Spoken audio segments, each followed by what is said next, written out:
நிறைய பேரை நம்ம பார்த்தோம்னு வச்சுக்கோங்களேன், அவங்க வாழ்க்கை எல்லாமே ரொம்ப ரொம்ப அழகா இருக்கும். நல்ல அந்த பார்க்கறதுக்கு இவ்வளோ ஐயோ இவங்க வாழ்க்கையில இவ்வளோ அற்புதம் இருக்கே, இவங்க எவ்வளோ ஆசீர்வாதத்தோட இருக்காங்க, இவங்க வாழ்க்கையில பாருங்க இவங்களுக்கு எல்லாமே இருக்கு. அழகான வீடு இருக்கு, கார் இருக்கு, பங்களா என்ன பணம் இருக்கு, நல்ல மனைவி, நல்ல பிள்ளைங்க, எல்லாமே இவங்களுக்கு கஷ்டமே கிடையாது, இவங்களுக்கு வேதனையே கிடையாது அப்படின்னு நினைச்சிட்டே இருப்போம். கிடையவே கிடையாது. நிறைய பேருடைய வாழ்க்கையில நம்ம பார்த்தோம்னு வச்சுக்கோங்களேன், பார்க்கறதுக்கு ரொம்ப ரொம்ப அழகா இருப்பாங்க வெளியில. ஆனா அவங்க மனசுக்குள்ள படுற வேதனை அவங்களுக்கு மட்டும்தான் தெரியும். பாருங்க நம்ம பார்த்தோம்னு வச்சுக்கோங்களேன், 2வது ராஜாக்கள் 2வது அதிகாரத்தில் நம்ம பார்க்கலாம். 19வது வசனத்துல இருந்து 22 வசனம் வரைக்கும் நம்ம பார்த்தோம்னா அந்த இடத்துல ஒன்று எழுதியிருக்கோம். அந்த பட்டணம் வந்து பார்க்கறதுக்கு அழகா இருக்கு, நல்ல கட்டப்பட்டிருக்கு. ஆனா அந்த பட்டணத்துக்குள்ள தண்ணி இல்லை. என்ன எழுதியிருக்கும் தெரியுமா அந்த இடத்துல? 19வது வசனத்துல இருந்து 22 வசனம் வரைக்கும் எலிஷா கிட்ட ஒருத்தர் சொல்றாரு, அந்த ஊர்ல இருக்கிற ஒரு மனுஷன் சொல்றாரு, ஐயா இந்த பட்டணம் பார்க்கறதுக்கு ரொம்ப ரொம்ப அழகா இருக்கு ஐயா, நல்லா கட்டப்பட்டிருக்கு, இங்க இருக்கிற கட்டடங்கள் எல்லாம் ரொம்ப ரொம்ப அழகா கட்டப்பட்டிருக்கு. ஆனா இந்த ஊர்ல வந்து என்ன இல்லை, தண்ணி இல்லைன்னு சொல்றாரு.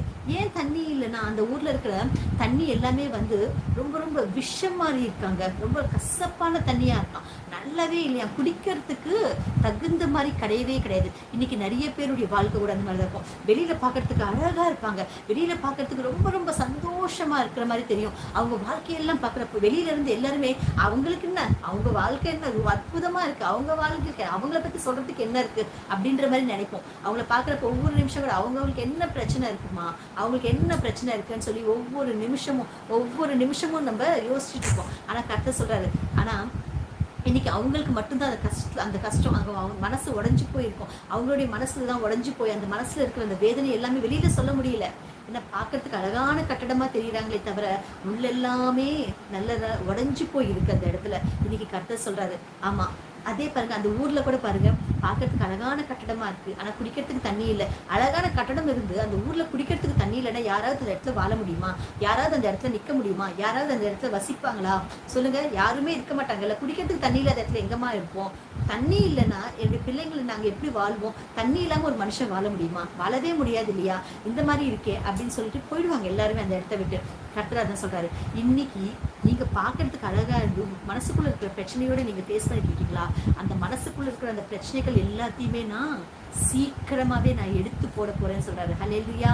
உங்களை நான் ஆசீர்வதிக்க போறேன்னு சொல்றாரு. அவரு நிம்மதியை கொடுக்க போறேன்னு சொல்றாரு, சமாதானத்தை கொடுக்க போறேன்னு சொல்றாரு. இன்னைக்கு எத்தனை பிரச்சனையோட நீங்க இருந்தாலும் சரி, கடன் பிரச்சனையோட இருக்கீங்களா, இல்ல நான் வந்து உங்களுக்கு மனசுல பிரச்சனை இருக்கா, இல்ல வேதனையோட இருக்கீங்களா, துன்பத்தோட இருக்கீங்களா, எந்த விதமான பிரச்சனையோட நீங்க இருந்தாலும் சரி, இன்னைக்கு ஒருவேளை நீங்க பாக்குறதுக்கு எல்லாரும் உங்களை சூப்பரா இருக்கீங்க, நல்லா இருக்கீங்க, உங்களுக்கு வெளியில தோற்றத்தை பார்த்துட்டு அவங்களுக்கு என்னன்னு சொல்லிட்டு நினைச்சிட்டு இருக்காங்களாமோ, உங்களுடைய மனசுல இருக்கிற வேதனை எல்லாத்தையுமே சரி, உங்க மனசுல இருக்கிற உடச்சலாகட்டும் எதுவா இருந்தாலும் சரி, எல்லாத்தையுமே நான் எடுத்து போட்டு நான் உங்களை ஆசீர்வதிக்கிறேன்னு சொல்றாரு அவர். இன்னைக்கு நீங்க எந்த பிரச்சனையில இருந்தாலும் சரி, எந்த விதமான கஷ்டத்துல இருந்தாலும் சரி, எந்த மாதிரி இருந்தாலும் சரி, உங்க வாழ்க்கையில அற்புதம் பண்றதுக்காக தான் இன்னைக்கு கர்த்தர் வந்திருக்காரு. ஆமா, நீங்க நம்பி விசுவாசத்தோட இருங்க. நீங்க நினைக்கிறத விடுவோம், கேட்கறத விடுவோம், கர்த்தர் அற்புதத்தை உங்க வாழ்க்கையில பண்ண போறாரு.